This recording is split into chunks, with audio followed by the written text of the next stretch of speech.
Well, hello there, everybody. This is Stephen Goldman back again with another reissue episode from early in the 8-year run of the Infinite Inning podcast. New episodes, of course, are still being produced. There was a new one out this week. I wouldn't want anyone to think that we're only about the back issues around here, but for today, we are going back to episode 41.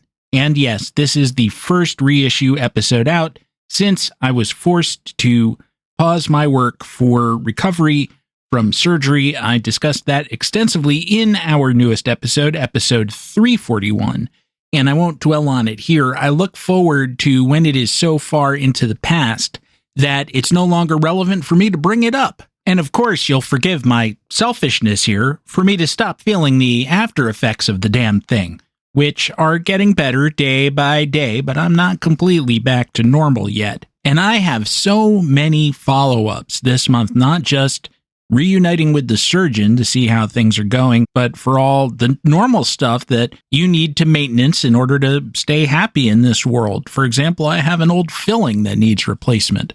So that's an afternoon shot at the dentist's office. I need to follow up on my cancer recovery, which I'm actually doing too early tomorrow morning. By next month, I mostly mean September, actually. And it's just, how are you going to get your work done? How are you going to keep a show like this on schedule if you're constantly being tilted back in some chair or another so a doctor can shove his tools into your mouth or into your eye? I'm sorry. I know that's triggering for a lot of people. That happens to be the flavor of cancer that I have been lucky enough to survive thus far, but it really does bother people. I have a cousin who's a doctor, and I'm sure he's seen more disgusting, diseased body parts than I can possibly imagine. And yet he once told me, you can talk to me about anything but not eyes. It's something about eyes just really gets me. And I empathize. Of course, you've now precluded yourself from being helpful or comforting to me, so thank you very much. I'm throwing off a salute as I say those words. So let's get down to business. Today we revisit episode 41, as I said a moment ago, titled The Turtle Who Was Hated by God. And as you'll hear me say when I start the Wayback Machine, the title tale is not a baseball story, but it is very much an infinite inning story. The second tale returns to Chief Wahoo, the defunct symbol of the Cleveland Indians, now Guardians. Our current president recently insisted that such symbols should be restored and be a part of our culture. Anything bullying of non-white minorities he prefers. Both of those stories are examples of what I do, of finding some nugget in American history and extrapolating from it. There is a turtle who may feel, like all of us do sometimes, that life is like being the 1988 Orioles on a 21-game losing streak just all the time, banking defeat after defeat and trying to keep smiling through, or whatever a turtle does. Withdraws, I guess. But even a turtle can only do that for so long if it's not going to starve. He has to stick his head out again and keep kicking or sink and drown. Then we have Chief Wahoo, who takes us back not only to Cleveland 120 years ago, but even further back, hundreds of years back, to colonial New England. If you've heard the story before, I hope you enjoy hearing it again, and if you haven't, well, welcome to my mind, and welcome to America and a couple of persecuted groups, Native Americans and turtles. There's also a few minutes, for reasons I no longer recall, about a catcher who was in both the major leagues and starred in the Pacific Coast League, Johnny Bassler, and I suppose he was part of a persecuted minority too, that of high on-base percentage, no-power catchers. Take that for what it's worth. Related, I happened to be listening to Monday's Yankees game. It was a Nationals at Yankees game, and the broadcasters, Susan Waldman and Dave Sims, were reacting to the Nats being at Yankee Stadium by wondering aloud about the decline and fall of the original Senators. How did that happen, they asked. And when broadcasters do that, it makes me nuts, because often I know. It used to be that I could reach out to people at Yes, because I worked for Yes, and on more than one occasion, I sat next to Susan Waldman in the Yankees radio booth. This was before she was doing color, and she was just doing, I guess, the pre- and post-game stuff that she used to do. She was always very friendly to me, maybe a little cantankerous at times. She endorsed my book, Forging Genius, my biography of Casey Stengel, and that was great, very helpful. She said no one had ever asked her to do that before. But that's getting to be a long time ago now, and for reasons that, well, I sort of regret, I guess. I let all those contacts drop a long time ago. There was a time in my life when I found myself walking on air, and if I were going to get to the other side of the canyon and not plummet like Wile E. Coyote, I had to let go of what I brought with me. It didn't seem like there was very much choice at the time, and the only thing I got to take was myself. Maybe I'll say more about the decline and fall of the Senators when we do our next new episode, number 342, this Friday. But for now, I want to dwell on just one aspect of that conversation, and maybe I'll cover it by accident anyway. Waldman, who used to do Broadway theater, noted that there's an upcoming revival of the 1955 Broadway baseball musical, Damn Yankees, and it will star Jordan Donica as Joe Hardy. And that choice is fascinating, wonderful, and ahistorical. Jordan Donica is really good. Let me just leave that there for a minute. But for those who have not seen the 1958 movie or one of the many revivals of the show, Damn Yankees hit the boards at the simultaneous height of the Yankees dynasty of the 1950s and the nadir of the Senators' existence. Going back to 1947, the Yankees had won all but 2 pennants, and the Senators had won none. Had won none, in fact, since 1933, and would win none until after they had relocated to Minnesota. They had twice lost 100 games in that period, including in 1955, the year that Damn Yankees premiered.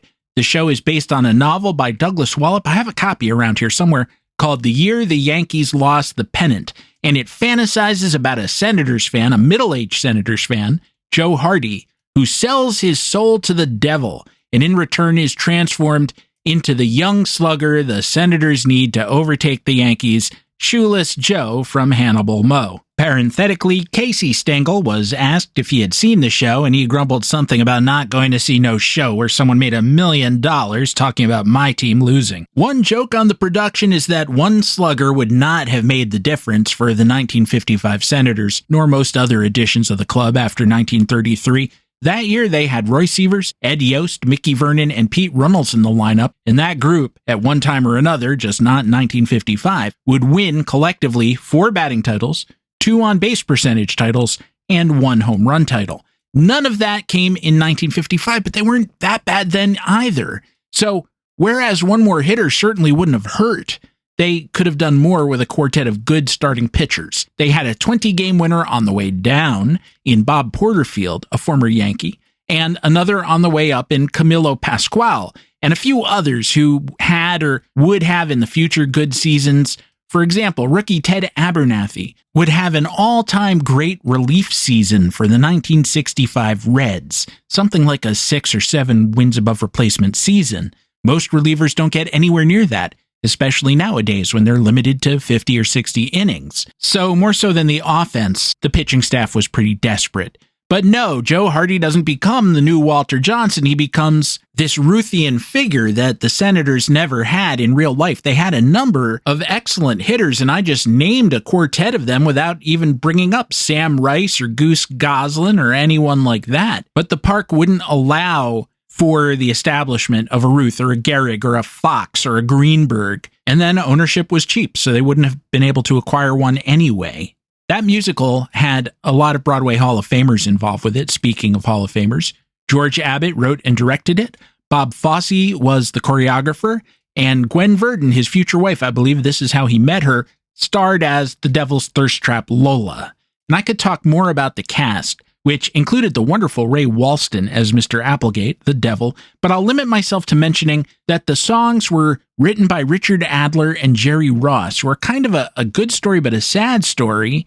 They teamed on 2 hit shows, The Pajama Game with its breakthrough song, Hey There, You with the Stars in Your Eye, and Damn Yankees, at which point Ross promptly died of cancer at the age of 29, and that was that, unfortunately. Can I just add I have a soft spot for one of the songs from The Pajama Game because it too became a hit outside of the show, and my father, when I was young, used to just randomly hum it or sing a few lines from it. Hernando's Hideaway. Just knock 3 times and whisper low that you and I were sent by Joe. He never sang any more of it than that, so for a long time I had no idea what he was on about. Who the hell is Joe, Pop?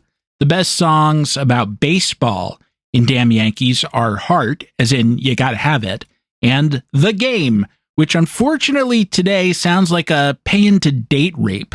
But back then, given the values of the time, again, you can't go back, but it was a jokey song about a bunch of players wanting to hook up, but they're all too distracted by baseball. I quote, "There was that waitress back in Kansas City, built for comfort, dumb but pretty. Man, her perfume sure smelt sweet. Got her up to my hotel suite. She killed a pint of gin, more or less. The lights were low, and she slips off her dress. But then I thought about the game. Oh, yes, I thought about the game. Though I got the lady high, I just left her high and dry, 'cause I thought about the game." I don't mean to sound naive or precious or anything, but this sort of thing is just shot through the culture, particularly, I feel like, in the 1950s. The idea that this is the way the mating game was played. A woman would only give up her virtue if you got her so drunk that her inhibitions fell away, or, much more troubling, that she was too blitzed to know what was going on. And that was something that a young male on the make, was supposed to plan on. I called it date rape a few minutes ago, and in many cases it probably wasn't, and in many cases it, was, but holy moly, it just seems like it was accepted. It's just a big joke back then. The man got a triumph, and the woman woke up with a hangover and a lot of regret, but not recourse to prosecution. It is really disgusting. And no matter how fast we're rowing backwards right now culturally, it is far better to live in a world where that kind of behavior is not condoned. And if you think about it, it's only possible because first we destigmatized sexual relationships between people, consensual ones, obviously, and we remove the moral opprobrium from it, and then birth control comes into the picture.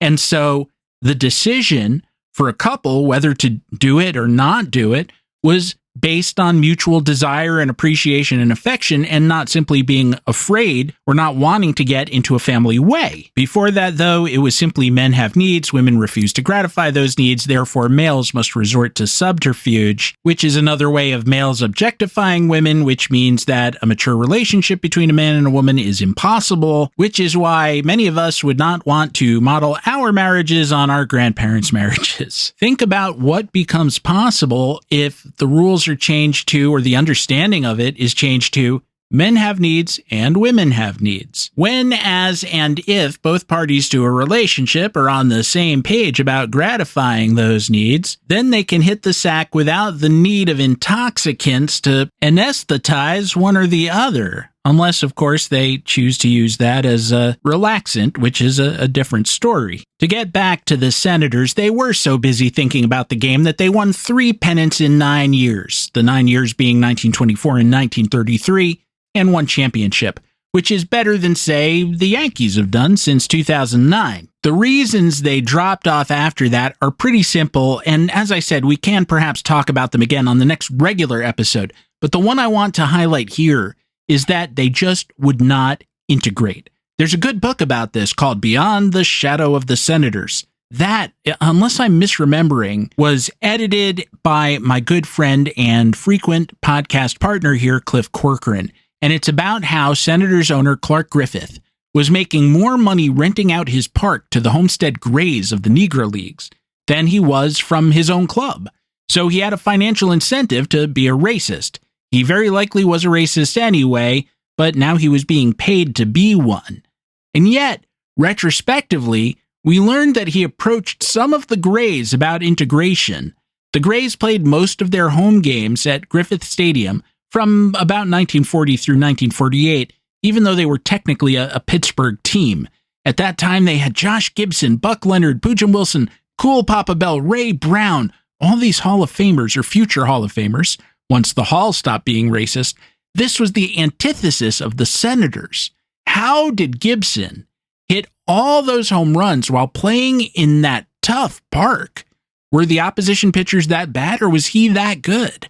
In 1943, Gibson, as Baseball Reference has it right now, hit 20 home runs in 69 games.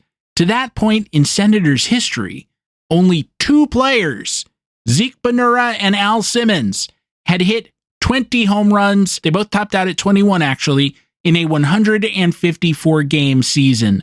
2.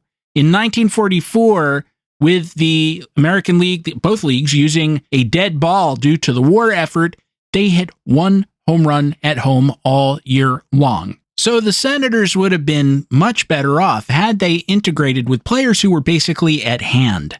At some point, this would have been in the late 30s or early 1940s. Griffith asked Leonard and Gibson to visit him in his office after a game. "Would you guys like to play in the major leagues?" he asked them. Yeah, they replied. "Do you think you'd be any good in the major leagues?" Yeah. "Well," Griffith said, "we think so too. Problem is, no one wants to be the first to hire black players. Ain't gonna be me, so I'm afraid we're both out of luck. I just wanted to see how you'd react. Thanks for coming. Bye." As Snyder wrote, Brad Snyder, the author of In the Shadow, Beyond the Shadow of the Senators, for Griffith, renting his ballpark to the Grays was not an act of altruism.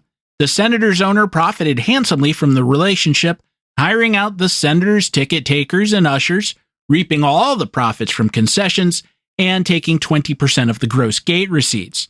For example, the April 19th, 1942 exhibition game between the Grays and Eagles drew 4,714 fans. With tickets selling for 75 cents and 50 cents, the game grossed $3,176.66.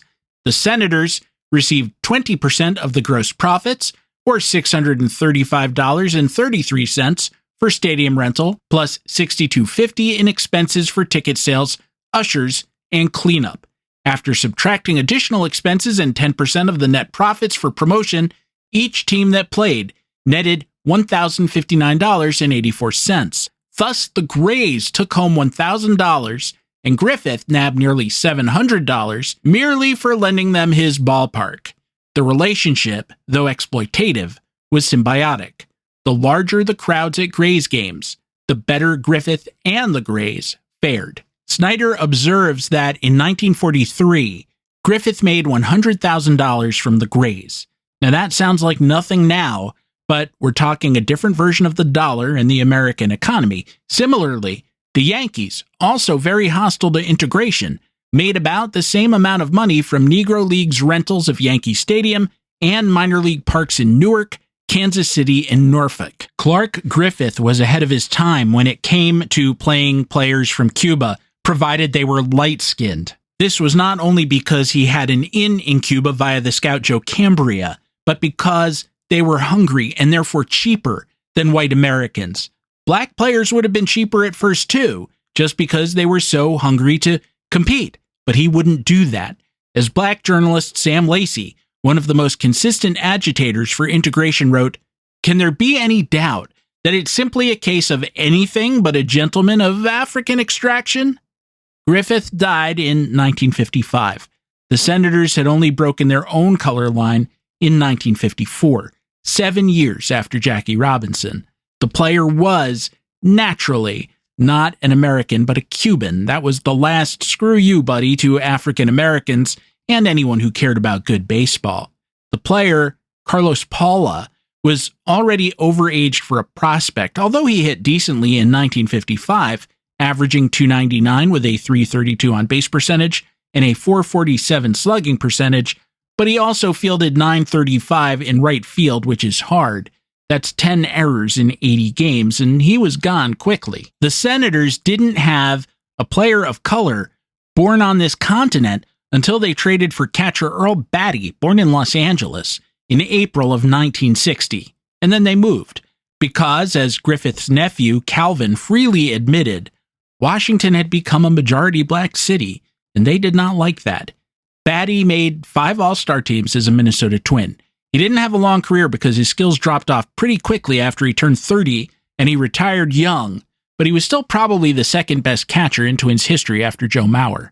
The reason that I bring all of this up, the reason that Susan Waldman sent me off on this journey, is the actor Jordan Donica, scheduled to play Shoeless Joe from Hannibal Moe. I happened to catch him as Lancelot in a recent revival of Camelot at Lincoln Center, and he was fantastic. Easily the best part of the program, although I enjoyed Philippa Sue as Guinevere as well. What bugs me, and I want to be very clear about how and why this bugs me, is that Danica is a man of color. Now, this forthcoming production, which will hit Washington shortly, they have updated the production to take place during the Yankees dynasty of 1996 to 2001, not 1947 to 1964. So maybe they have ducked this issue.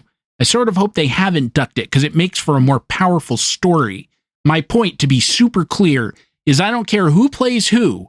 I'm not one of those whining, whinging fanboys who claims that their childhood is ruined because there's a Ghostbusters remake starring women or a Star Wars show starring a person of color or a female person of color. Oh no, are the new Harry Potter kids not lily white? Good! It's a big world. Our art should reflect that big, beautiful, varied world. It's like insisting that every animal documentary be about cows. Can't we see something about kangaroos this time? Just this one time, Brad. No, my childhood is ruined. They were always only cows.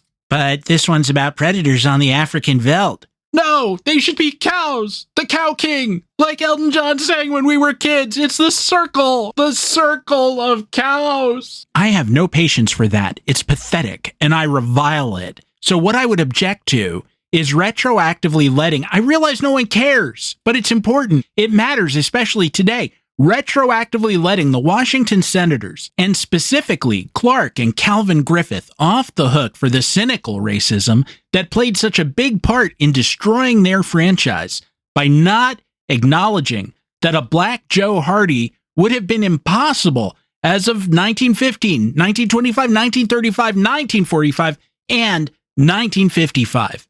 As I said, the producers of this new show, the writers, the directors, what have you, they probably ducked the issue by changing the timeline of the story, and I so wish they hadn't. I wish they had taken it head on. Then You Gotta Have Heart would have had a much deeper meaning and represented a much greater challenge. When your way is blocked by bigots, get your chin up off the floor. They'll never open up the spigots. Yes, they're always slamming doors. But there's nothing to it. But to do it, you gotta have heart. That's all from me for this reissue episode. You'll probably hear from me again as I work in new breaks for old. And again, at the end of the show, I very much hope that you will enjoy The Turtle Who Was Hated by God and other stories.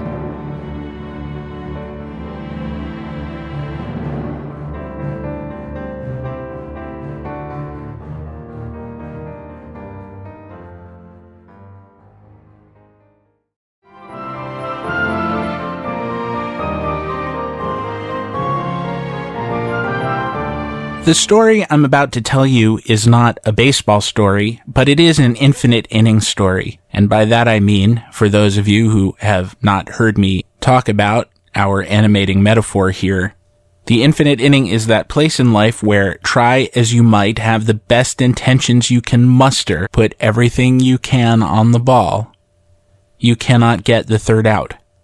There is no escape. Having said that, having admitted that the infinite inning exists, I think that envy and bitterness are among the most wasted of human emotions. I disinclude hate. I'd like to talk about hate another time, and I don't mean political hate or race hate or any of those other primitive emotions, but things where people have really wronged you and you don't let it go. I think about that a lot because there's this cliche, hating somebody is letting them live in your brain rent-free, and it bugs me because maybe I'm okay with that. Maybe I'm okay with letting someone live in my brain rent-free, because it's not yet time for me to kick them out, and only I can say when that time will be. But anyway, this isn't that story. I was talking about envy and bitterness, and the feelings that get you when you see someone else succeed, and you haven't achieved what you want to achieve in life. I feel like I may have quoted the following to you before in one of the foregoing 40 episodes, and if so, forgive me, but I guess there are subjects that, like all of you, I'm working my way through on a recurrent basis. Gore Vidal, who's kind of a bastard but one of my favorite authors, once said that when a friend succeeds, a little part of me dies. I don't feel that way. I think I am sincerely happy for my friends when they do well. At the same time, we all in our lives have moments where we say, well, why didn't that happen for me? Why doesn't the world love me and want me and desire me as much as Bob? Why is Bob making the big salary? Why does Bob live in the big house with the cool car? And I don't want to get into our hypothetical Bob here and whether Bob is more or less skilled than we are, or is better at networking or backstabbing for that matter than we are, or any other quality of Bob. Because in the end, Bob's life is Bob's life, and it has not a damn thing to do with us. And we cannot begrudge Bob his success. We can only try to create our own. Casey Stengel said that people make their own luck, that some people will have bad luck all their lives. I think about that a lot because it's true. I do believe that when you have the thing, the skill, the talent, the product, the means of escape, the key out of the infinite inning, that the world will beat a path to your door for your better mousetrap. I don't know when that will be. And the infinite inningness of it all may be that some of us don't have the talent or the skill or the ability to network or to backstab, or hell, to succeed on a completely ethical basis. And Bob may succeed on a completely ethical basis. Again, Bob is hypothetical. I'm not drawing a portrait of anybody. Any similarities between Bob here and a person in your life or mine are purely coincidental. I swear to this on a stack of baseball encyclopedias. I even swear to it on a stack of great brain books, which may have had as much influence on my life as Bill James did. Not necessarily a good influence. What I'm trying to say in my own awkward and limited way is that envy is a waste of time and energy when you could invest the same energy in hope. But then again, there's this story. Again, it's not a baseball story, but it is a gift of baseball because I found it in the June 3rd, 1948 Oakland Tribune, and I was looking for some Pacific Coast League story. I don't even know what at this stage. The Oakland Oaks won the pennant that year, and it was a Casey Stengel team, but I've been done with that research for a long time. Anyway, I was looking at that quite recently. It doesn't even have anything to do with Oakland. It's set in Maine, East New Portland, Maine, as a matter of fact. It's just an AP story they happened to publish. But I read it, and I felt crushed for the protagonist. The newspaper story thinks the protagonist is one person. I think it's another. I think you'll agree with me. It's very brief. I'm just going to read it to you. Headline, Man and Turtle, 20 Years of Friendship. East New Portland, Maine, June 3rd, Associated Press. Harold E. Atwood and his jackknife have a date in 1958 with an old acquaintance. A turtle first encountered 20 years ago in the spring of 1928, Atwood and a companion carved their initials and the date on a turtle they found in Weymouth Brook. 10 years later, Atwood found the same shellback plodding around George Eifert's farm 2 miles from the brook. He carved 38 and once more released his old friend. Recently, Atwood had another encounter with Mr. Turtle at Newall Brook 2 miles farther from Weymouth Brook. If the itinerant recognized Atwood, it probably knew what to expect and got it. 1948. Imagine yourself in this poor animal's position. He's fortunate to be alive, but nevertheless he's been assaulted. Working against him is the fact that he moves very slowly. Working in his favor is the fact that he's very long-lived. And so, having been caught once and disfigured by an ape child, he can calculate a plan of escape. And over 10 years, he moves 2 miles, 2 grueling miles away from the spot at which he was captured. Unfortunately, while to a turtle 2 miles may be equivalent to our 1,000 miles, it doesn't work the other way around. So he's captured again, and again has to endure the pain, or if not the pain, the humiliation of having himself scarred, marked as if he were a tree by this same jerk. And so the turtle thinks, I see the flaw in my plan. I didn't go far enough. So he doubles the distance. He moves another 2 miles. Again, the same as us, walking 1,000 miles on foot. And it doesn't work. He's captured again. He's disfigured again. It's been 20 years, and he cannot get away. Here he is, lifted in the air again, that strange weightless feeling. And he rolls one small eye slowly upwards, just in time to see the midday sun flash brilliantly off the side of the knife as it descends slowly downwards towards his shell. There's an early Stephen King story called Sometimes They Come Back. You might have heard of it. It was turned into a series of B movies at one point. I haven't seen those, and I have no desire to, because I really dislike this story. And I dislike it because it's so effective. I mean, up to a point. The ending kind of peters out, and I think later in his career, when he was even more pessimistic, he would have put a darker end on what is already a very dark story.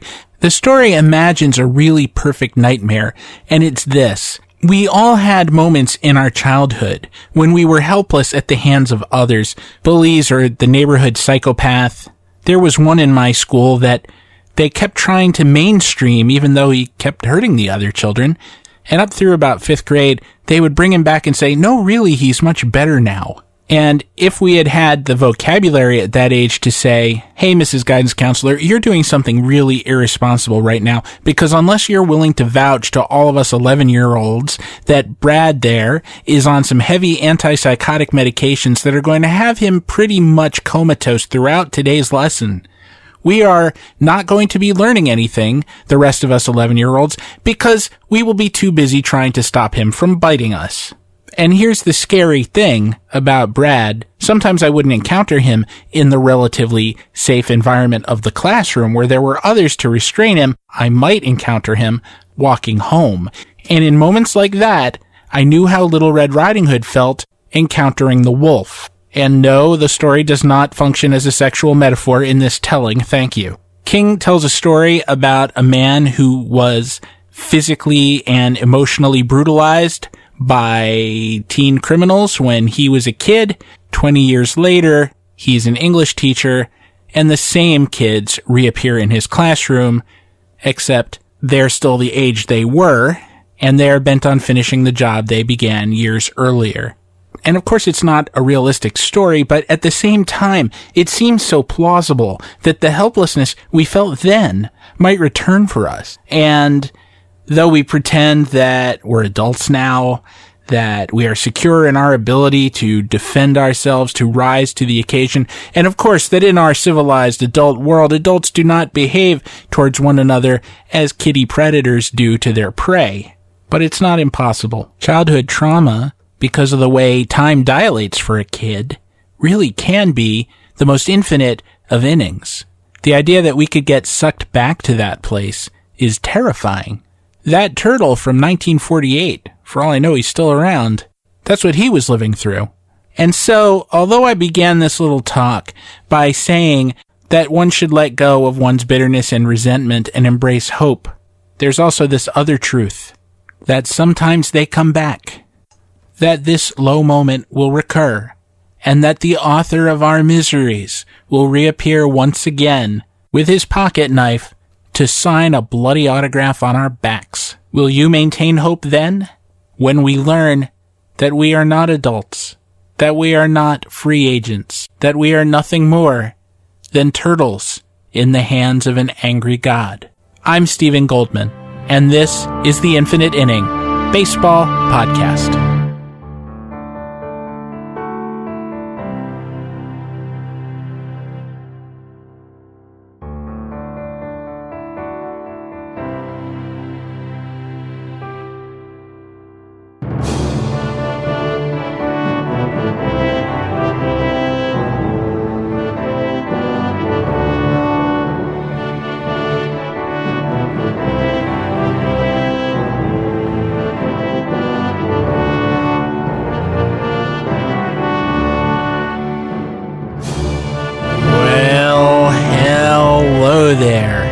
The talking cat in the Kelly Green outfit says, Your Highness, I bring word from General Morello of the Arboreal tribe. They are holding out against the Grey Legions, but their situation is desperate. If Castle Defiance falls, we are all in for chocolate terror at the hands of Lady Grimstaff and the Feldspar Knight. Will you help us, Your Highness? And you say, Your Highness, no, I'm your Harryness, Harry Bish. I'm an accountant with the Consolidated Waste Disposal, and you are interrupting my audit of episode 41. But tell me, can you sing? 'Cause we're gonna make a lot of money together. Welcome back to the show. This thought isn't really connected to anything, but that talk about looking things up in the Oakland Tribune before got me thinking about a catcher named Johnny Bassler. And I don't have a long story to tell you about Johnny Bassler. I don't know a ton about Johnny Bassler, except that Johnny Bassler was really cool, and I wish he were around today. You know, in the first edition of Bill James' Historical Baseball Abstract, the very first version, he had player comps for some of the old-timers. And these weren't the kind that are generated via Pequot or Zips or any of those things. These were just kind of impressionistic. Basically, what did those guys seem like to Bill James? And very memorably, under Yogi Berra, he wrote that Yogi Berra was kind of a combination of Gary Carter and a dwarf. And I think that's about right. The funny thing about that is, you know, that book was 30-some years ago, and Gary Carter was an active and living, unfortunately he's no longer with us, ball player at that time. And so the comparison would have resonated with people. Now people would be saying, wait, you're comparing someone we never saw to someone we never saw. Johnny Bassler's a little different because when you're comparing Carter and Berra, you're comparing a Hall of Famer to a Hall of Famer. I'm going to compare two guys who are not, but I would say that Johnny Bassler was kind of a combination of John Jaso and a dwarf. Bassler played over 800 games in the major leagues, mostly for the Tigers. He was only 5'9", left-handed swinger, and he was a good hitter in his way. He had a .304 career lifetime average, and yeah, the 20s were a high average time, but not everybody hit .304, and certainly not everyone had a .416 career on base percentage, because Bassler added to that batting average by just walking a ton proportionately to his playing time. The problem, I think, and I don't know what his glove was like, but offensively, the problem was he was almost incapable of hitting a home run. He hit a grand total of 1 in those 811 major league games he played. And so when you look at him on Baseball Reference or in the encyclopedia, you see that his career slugging percentage was only .361. And in the Pacific Coast League, where he played forever, both before and after his time in the majors, he hit only 5 more home runs. He played mostly for the Hollywood Stars in the 20s and 30s after the majors, and he had a career lifetime average in the Pacific Coast League of .321. He was still good enough to play until he was 42, and his career didn't end for lack of playing ability so much as the fact that he had an actual heart attack. He was so well thought of as a player, in fact, that he was part of the inaugural class of the Pacific Coast League Hall of Fame in 1943, even though his lifetime slugging percentage in the minors was .381. Don't take that as me belittling him at all, though. Consider him at his major league best. 1922, he hits .322 with a .422 on base, .360 slugging, 14 doubles, no triples, no home runs. Finishes 6th in the MVP voting. Next year, .298, .414, .345. Somehow hit 3 triples. People must have fallen down. Finished 7th in the MVP voting. And then in 1924, his best season, played 124 games, hit .346 with a .441 on base, .422 slugging because he added that 1 home run. Finished 5th in the MVP voting. Parenthetically, the 1 home run came at Yankee Stadium off a very good pitcher, the right-hander Sailor Bob Shockey, 4-time 20 game winner. But Babe Ruth also homered in the game, so probably nobody noticed what Bassler had done. Anyway, no great import here, except that I like to point out the billboards on the side of the road when I see them. And it's just fun to know about guys like this, and to think about what they might have accomplished had their major league careers been a little longer. But you could do really well in the PCL in those days. Make more money and play before more fans than you could in the majors. Let's take a quick break before we get to our second and final story of this reissue episode. You don't mind, do you?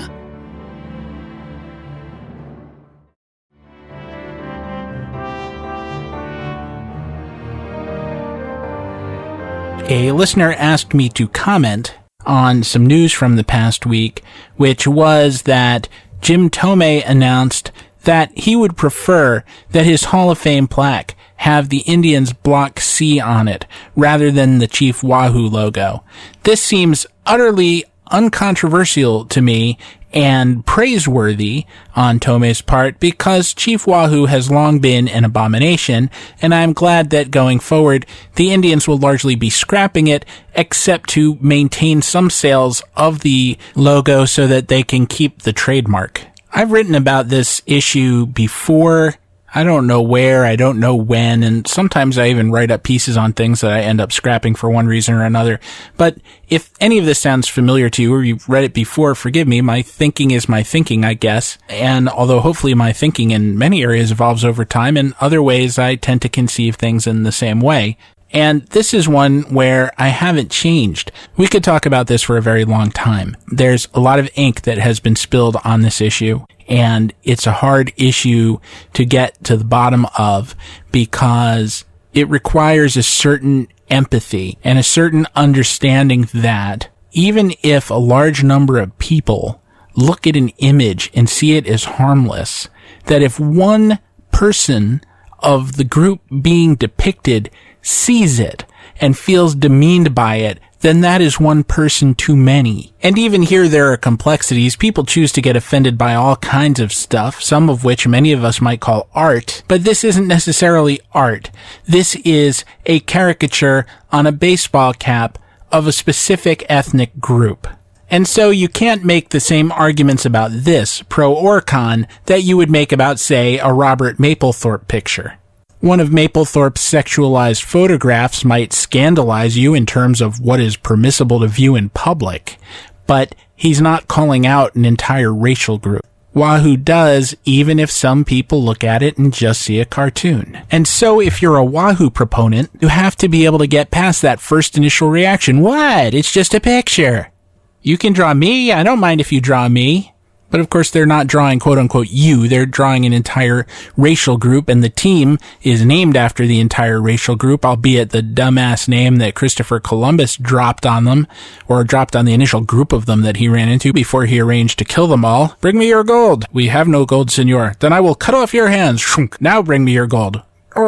Anyway, it's impossible to grapple with all of the Chief Wahoo arguments that come up without being here another year, but I will mention that two arguments made by proponents of Chief Wahoo bother the hell out of me because they're boneheaded on the surface. One is, it's traditional. Well, great. It's a tradition that's like 80-something years old. It's one human lifespan. It's not a tradition. Second of all, a tradition is a dumb thing that you've always done that you haven't stopped to think about whether you should still be doing it. Does it still have value? Does it still mean what it meant when it started? Is it still useful? Does it have utility? Does it injure anybody? And as with many traditions, if it doesn't meet those criteria, you throw it out. And for God's sake, it's a baseball cap. If it does injure anybody, you stop, because there are more important things. Second, proponents of the logo are always saying, we've conducted a survey of many people who identify as Native American, and they say that they are not bothered by Chief Wahoo at all. Well, great. Good for you. Glad you paid for a survey. I'm glad you found some people who are tough enough to say that, darn it, they're not offended by the cartoon. It doesn't matter. You don't need other people to tell you what's right and wrong. And you know, unless you are a brain-dead idiot, that throughout time, we caricature people we want to make fun of. Were this a visual medium, I would now whip out some political cartoons from after the Civil War that would curl your hair. They are so rancid with racist imagery and racist dialogue. And the targets in them? African Americans, Irish Americans, Native Americans, Asian Americans, Catholic Americans. All of them are drawn in a way to be exaggerated in their features, exaggerated in their habits. Any perceived negatives are exaggerated. And inevitably, the point of the depiction is to reassure the reader, who I assume in 99.9% of cases was a white Protestant American, that the races depicted were in some way inferior or threatening or so hopelessly primitive that they're beneath contempt. It is said that when Bill Veeck commissioned the logo, he asked for something, and this is a quote, that would convey a spirit of pure joy and unbridled enthusiasm. And again, great. I'm glad that was the intention. And the character might even be defensible on that basis had the Cleveland team invested in creating a character that had depth and nuance and humanity, and not just created a nameless quote-unquote Indian wearing a shit-eating grin who represents all quote-unquote Indians on a team named the Indians. It's so generic that it becomes specific. It seems astounding that a people, a race that was on this continent before us, that we negotiated with and embraced and rejected and fought and cajoled and chased all the way across the bloody continent and up to Canada and down to Mexico in some cases, could become a figure or figures of unbridled joy and enthusiasm in what are apparently Vex words. That is a process that happens, I think, inevitably over time with victors and the vanquished. First, your antagonist is a figure of respect, then fear, then anger, and then, once it's all over, people that you can safely laugh at, make mascots of. There's a warning in that. Again, I don't think it's conscious. I just think it happens. In the late 1600s, our pilgrim forefathers, or their immediate descendants, got involved in something called King Philip's War. And King Philip was not a king of Spain or anything. He was a Native American. He was a chief of the Wampanoag tribe, and his actual name was Metacom or Metacomet. He was the son of Massasoit, who was the chief that famously helped the Pilgrims get through their first harsh winter. The thing is that amity, that first Thanksgiving that we all supposedly celebrate, it didn't last very long. They didn't keep inviting the natives. They were either people to trade with or to be avoided. They were also in decline due to disease that happened to come from said colonists. They were being crowded out because the New England colonies had a crazy high birth rate, and also they fought among themselves. Although Daniel Snyder would have you think of them all as redskins, reductively and disgustingly enough, they identified more with different tribal units that had their own issues of diplomacy and war and reconciliation. And it didn't help that Metacom was apparently not an easy guy to get along with to begin with. He was a little erratic. And without getting into the genesis of the whole thing, what Metacom tried to do was unite all the tribes against the colonists, drive them out. But what he really succeeded in doing is uniting all of New England, because it's not like all the colonies got along either. It's not like all the states get along now. So you get the idea. But he brought them all together in a war against him, and some of the tribes who didn't like him aligned with the New Englanders. The ensuing war lasted 3 years. It was incredibly bloody. A lot of people died on both sides, including Metacom, who was shot dead while hiding in a swamp. You always know a guy's war didn't go well when he ends it by cowering in a swamp or a bunker. That's not quite the same thing as the winter's stand. And here's the thing about that. Metacom was a scary guy, but Metacom had an afterlife. And the afterlife is what concerns us here. He was a frightening man, a deadly threat, until that moment in the swamp. After that moment, though, the New Englanders retrieved his body, removed his head, and they put it on a pole on the gates to Fort Plymouth, where it remained for 20 years. Obviously, Metacom himself was beyond punishment, so the head was meant as a warning. Who was it a warning to? Well, anybody else on the Native American side of the line who might get an idea to try to pick up where Metacom left off. A bit earlier, there was another war between the colonists and the New England tribes. It was called the Pequot War. That really went badly for the Pequots, who were either massacred or sold into Caribbean slavery. And so, as recently as 1900, it was still being debated as to whether or not there were as many as 100 people of Pequot descent left. You probably knew that if you were a Native American hanging around the Massachusetts area in the 1600s. So you looked at Metacom's head, you thought back to your history, and you stayed on your side of the fence. Chief Wahoo is a descendant, not intentionally, but nevertheless is a descendant of Metacom, or specifically the part of Metacom that spent the first 20 years of his afterlife greeting visitors to Fort Plymouth. The dim echo of his skull that is the Wahoo version of things is reflective of a later generation of Native Americans and the closing of the Indian Wars that occupied the United States from really its founding, but particularly after the Civil War and the explosive growth of railroads through about 1890. Note that Geronimo surrendered for the last time in 1886, and Sitting Bull was murdered in 1890. The Wounded Knee Massacre was that same year. And so, when do the Braves become the Braves? 1912. When do the Indians first become the Indians? 1915. 20 or so years go by, and what once was a partner in conflict was now a figure of pure joy. And if you don't believe that, if you don't believe that that's the psychological process at work, then ask yourself, what would it have meant if someone, some early ball club like the original Cincinnati Reds, had put a Chief Wahoo logo or any Indian logo of any kind, any Native American reference, on their caps or uniforms when the league was founded in 1876? You know what happened that year? Little Bighorn. It would have meant something very, very different, and it would have been in very different taste. Bad taste, in fact, but to the opposite side. I'll leave that here. There's so much more to say. Thousands and thousands of words more to say. But others have said them. They'll keep saying them. Look, it's Jim Tomei's plaque. Mind your damn business. And to borrow from the Hippocratic Oath, for God's sake, do no harm. That's the least that we can do in life. By Oscar Wilde's most cutting remark, we have reached the end of another show.